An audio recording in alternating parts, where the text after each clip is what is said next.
mən qul evrəsi insanları bizdə xidmət edən.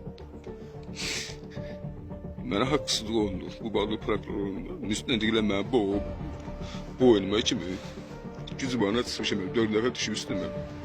Prokurora yaxınlaşıram. Prokuror deyir, ayağımı soğacam sənə. Anam şəhid yazıb ki, oğlumun haqları taplanır.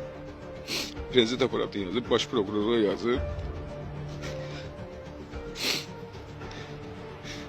Yani indi mənə üstündə düşübləsən deyim, şikayət yazımsan, deyirəm, məni şərəfsiz, oğraş, biqiriyyət. Daha nələr deyilmir də, mənə yəni təhqir olunmuşum. Nə oldu Paşilyan?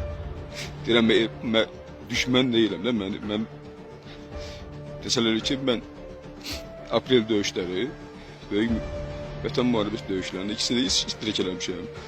Qardaşım qazidir, özüm də yaralanmışam. Deyirəm ki, qardaşım qazidir, neyim ki, mənim üçün qazidir.